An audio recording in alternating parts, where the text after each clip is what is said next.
This is BZ Riegert with the Quantum Playground, and I'm doing a Playing with Questions. Somebody asked me, or they were sharing, I don't really get the connection between some of the different things I'm noticing in the clouds, or noticing kind of out of the corner of my eye, or unusual things I seem to be seeing and then they seem to be gone. It's a different phenomena, or the different things that I'm sensing, and my 3D world. I don't understand that connection. And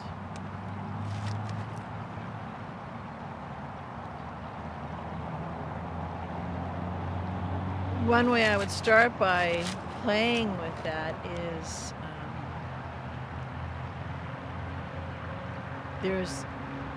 there's nothing but connection between those things. One way to say it is it's revealing, kind of taking some of the dust off of our eyes, our senses of what we've always been able to see but forgot, buried over, covered over, so many layers of thick varnish of distortion and hasn't let us see that. That's testing and poking and prodding our perspective, our perception of things, how we look at a problem or a challenge or something that we want to create. It's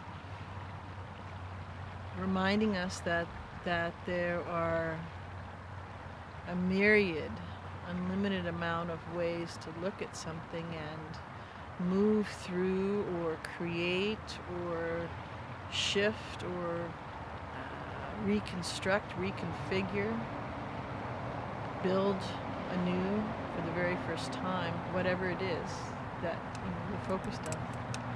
And that's a reminder of that.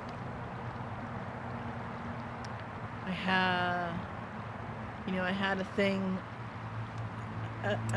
when we were playing earlier happened, and it's happened a number of times before, but I look in the river here and we've had some storms, and sometimes the river is a beautiful, beautiful, clear water, and you can see right down. I think someone mentioned in a past video how clear the water was. Right now it's kind of silty. And I was looking and I was watching the ripples of the water and the diamond sparkles from the sun on the water, and then I noticed, well, that wasn't just diamond sparkle from the water and the sun. It was a fish, so I was looking a little bit more intently. And with my hand, I kind of, because I was thinking it and feeling it, and then I moved my hand up and I said, I'd like to kind of still the silt in there so I could look in and see what's under there. I was curious. And kind of like the Lady of the Lake, there's something in the book that comes to mind, but I for those moments I didn't still the water as it became flat calm, but I quieted or parted whatever the tiny little particulates were that were churned up in the water, and I could see in. I could see through the top of the surface of the water that was undulating a little by the currents and the slight wind breeze, and I could see the surface level refracting of the diamond light sparkling on the water from the sun. I could see what it looked like when that light was shining and gleaming in the under part, so the part of the water underneath. I could see the rocks clearly in that section of the river. I could see the fish there, small little salmon there.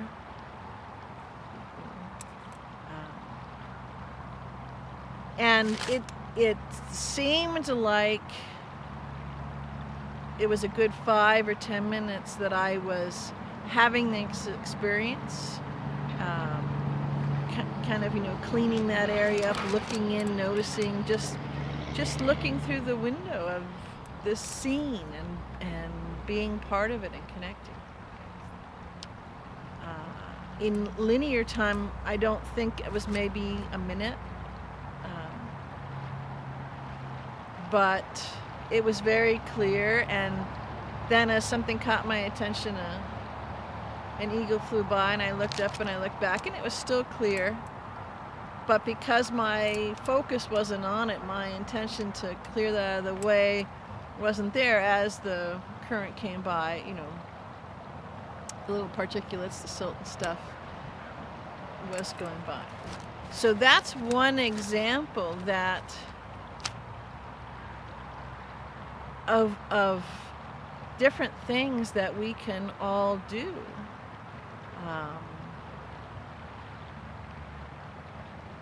I spend a lot of time intentionally, consciously doing things like that.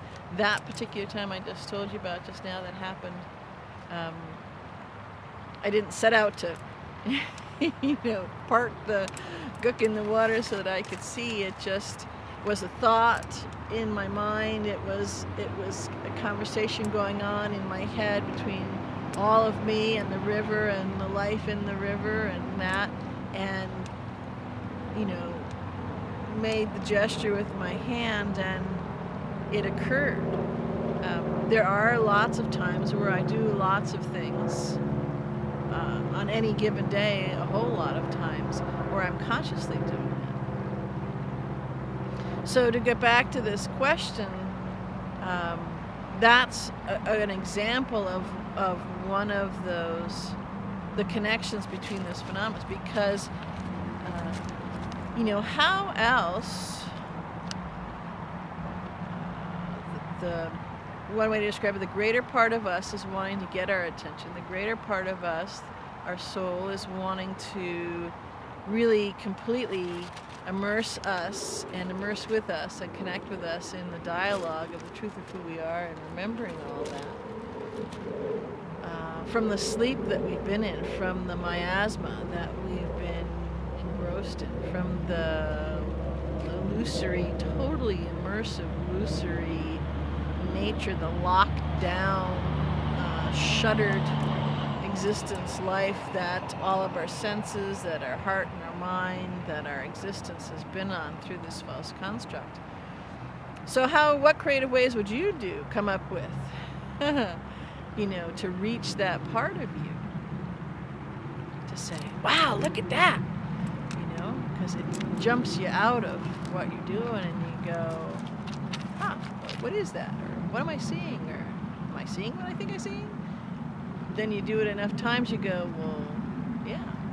So I think that's a helpful tool that each one of us is doing for ourselves and for others, especially as we share them. And I know for me that there are times when I may be struggling with how I want to do something, whether it's at work. So one example comes to mind of something I'm doing at work, and I want to do something so that it works a little better in the way, kind of the routine and the way that something's been done at work and that I'm doing it. How to make it a little better, how to make it a little bit more efficient and effective, and have a slightly more expansive, broader, more appealing outcome for this project. This is a project that comes every year, and it has to do with things that are living and growing, and so it changes a bit. And I find myself very often having a conversation, just like I'm having a conversation with you, talking directly to the tools that I'm using, or the materials that I'm using, or if there's animals involved, the animals that I'm connecting with, because I'm wanting to make a better system for them, or plants in the greenhouse or seeds or whatever it is. And just like you're working with somebody on a team to do something, well, hey, we've got these are the instructions, and this is how it's supposed to do, but I think if we did this would be better, or the rain would not fall this way, or whatever it is. I'm just using examples of what I've been focused on. And in that, noticing that I can have these conversations, fully in-depth, two-way, well, more than two-way conversations. And the feedback, the answer, the connection, the ideas that come back are, aside from really fun and cool, are enormously helpful for what it is that I'm wanting to accomplish. So that's how that unusual or odd or weird or fantastical things connects to the 3D, because the 3D is a dimension. It's an actual way to move in things, but it is not the end all and be all. It's not the totality by any stretch of the imagination of what we are and who we are and how we flow and do things and sense things. So it's it's a gentle, loving tap or whisper or nudge or embrace, or, oh, look at that beautiful butterfly. Someone softly notices, or you're walking someplace and someone says, oh, look at that, there's dolphins, To catch our awareness, to see, are we interested in stepping outside of whatever it is going on at the moment, and see how we can have something instruct us, illuminate something for us, kind of light something within our imagination, or a memory to remember forth, remember into existence, remember into materialization, remember into physicality. Something that's so familiar and so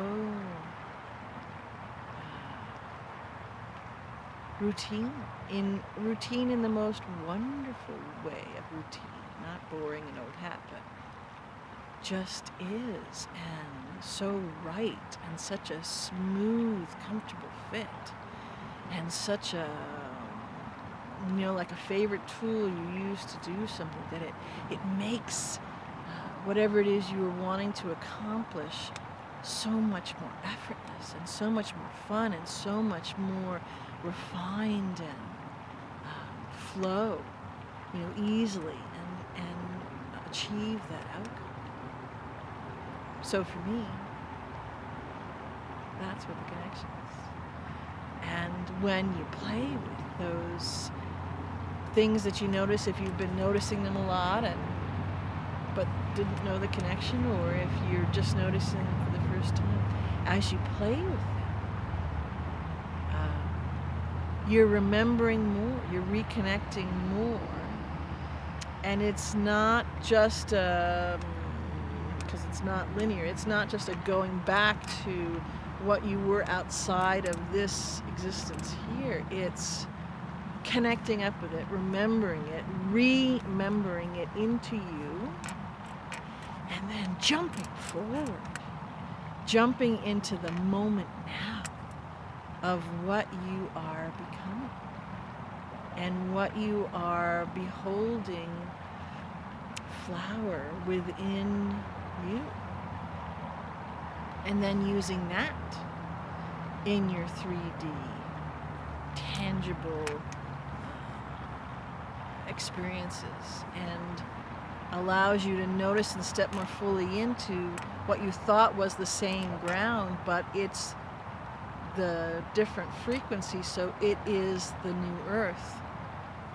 You know, I've moved right from this chair that was in the 3D into the chair that's in the new earth, still by this river, still on this, rocky shoal of the river, still with my buddy Keegan laying right down next to me. Okay, well, that's where I was when I started. But as an example, you change that frequency, which changes your touchable, tangible reality that you're in. And those things that seem fantastical or geological or atmospheric or sightings of phenomena are ways to help you remember and merge and let emerge from what's becoming, so that you can, in a tangible,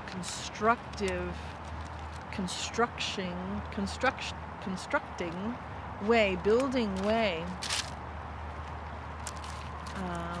create the new things that you want to do in your life, in your job, in your play, in your fun, in your family, and whatever it is that you're focusing on. Because that's where the blending comes through. Taking the tangible, taking the physical, taking the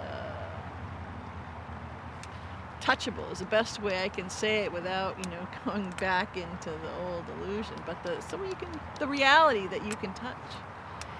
And you construct that reality in a tangible, physical, making clothes or building a building or fashioning sunglasses or a leash or walking with the car, whatever it is. That's how we fashion these new things. It's like a bridge. We're bridging those two together, and the bridge that we create continuously brings us to new land, to new frontiers, to new building sites, to new roads, however you want to carry that forward. Because we keep letting the road unfold in front of us, if we let it, if we trust ourselves, if we notice, if we play. Those are my heart-centered thoughts on that. Remember, I love you.